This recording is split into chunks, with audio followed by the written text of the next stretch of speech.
नमस्कार, मैं हूं अंजना और आप देख रहे हैं जज्बात 24। चलिए बढ़ते हैं आज की खास खबर की ओर। एक राष्ट्र एक चुनाव, क्या है तर्क, क्या यह काम कर सकता है, और अन्य सवालों की जवाब। केंद्र सरकार ने राज्य और राष्ट्रीय चुनाव एक साथ कराने की व्यवहार्यता का अध्ययन करने के लिए पूर्व राष्ट्रपति रामनाथ कोविंद के नेतृत्व में एक पैनल का गठन किया है। सरकार के थिंक टैंक नीति आयोग द्वारा शासन नीति निर्माण में आने वाली बाधाओं को दूर करने के लिए एक साथ राज्य और राष्ट्रीय चुनावों के विचार का समर्थन करने के वर्षों बाद केंद्र सरकार ने एक राष्ट्र एक चुनाव प्रस्ताव का अध्ययन करने के लिए पूर्व राष्ट्रपति रामनाथ कोविंद के नेतृत्व में एक पैनल का गठन किया है और विकासात्मक गतिविधियां कोविंद पैनल लोकसभा और राज्य विधानसभा चुनाव एक साथ कराने की व्यवहार्यता और तंत्र का पता लगाएगा। ये चुनाव 1967 तक एक साथ होते रहे।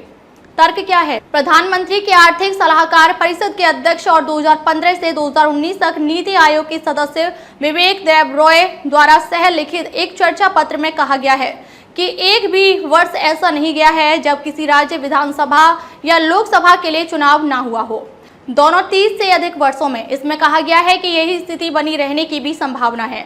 अखबार में कहा गया है कि इस स्थिति के कारण बड़ी पैमाने पर आवर्ती व्यय के साथ साथ सुरक्षा बलों और जनशक्ति आदि की लंबी समय तक तैनाती होती है।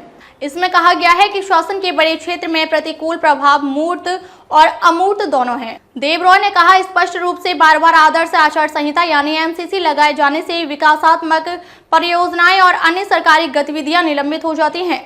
बार चुनावों का बड़ा अमूर्त प्रभाव यह होता है कि सरकारें और राजनीतिक दल लगातार प्रचार मोड में रहते हैं और समाचार पत्र में नीति आयोग के विशेष कर्तव्य अधिकारी किशोर देसाई भी शामिल हैं।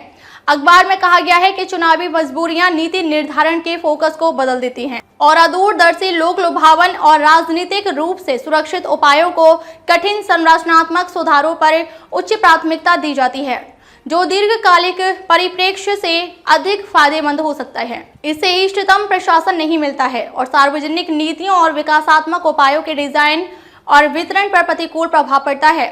इसमें कहा गया है कि भारतीय जनसांख्यिकी और युवा आबादी की लगातार बढ़ती अपेक्षाओं को देखते हुए शासन में आने वाली बाधाओं को शीघ्रता से दूर करना जरूरी है।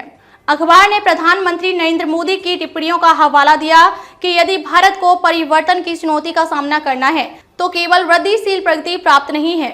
इसमें कहा गया है कि लगातार चुनाव सरकार की जोखिम लेने की क्षमताओं को प्रभावित करते हैं और इसके बजाय सुरक्षित यथास्थिति दृष्टिकोण को प्रोत्साहित करते हैं। इसलिए इस स्थायी चुनाव मोड से बाहर निकलना मानसिकता में एक बड़ा संरचनात्मक परिवर्तन है, जो संभावित रूप से सरकारों को अगले आसन्न चुनाव के बारे में चिंता किए बिना दीर्घकालिक परिवर्तनकारी उपायों पर ध्यान केंद्रित करने के लिए आवश्यक स्थान प्रदान कर सकता है।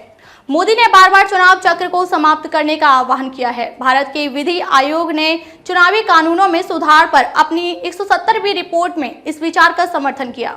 हमें उस स्थिति में वापस जाना चाहिए जहां लोकसभा और सभी विधानसभाओं के चुनाव एक साथ होते हैं। यह सच है कि हम उन सभी परिस्थितियों और घटनाओं की कल्पना या प्रावधान नहीं कर सकते जो उत्पन्न हो सकती हैं, चाहे वह अनुच्छेद 356 के उपयोग के कारण हो, यानी जो निश्चित रूप से एसआर बॉम्बई बनाम भारत संघ में सुप्रीम कोर्ट के फैसले के बाद काफी हद तक कम हो गई है, या अन्य कारणों से। फिर भी विधानसभा के लिए अलग चुनाव कराना एक अपवाद होना चाहिए, न कि नियम।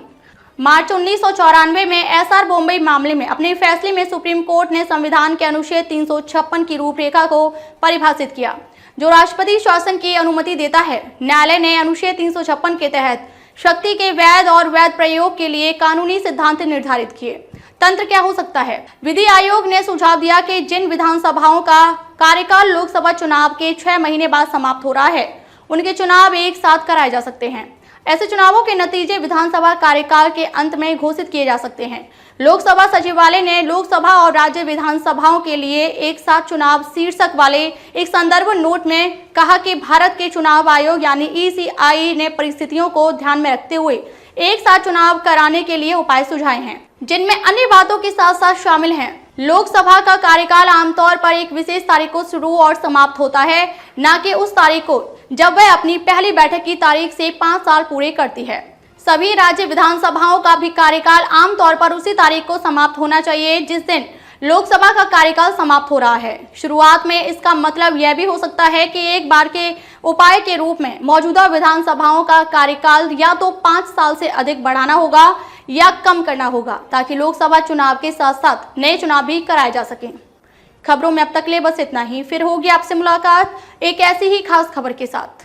तब तक के लिए नमस्कार और देखते रहिए जज्बात 24।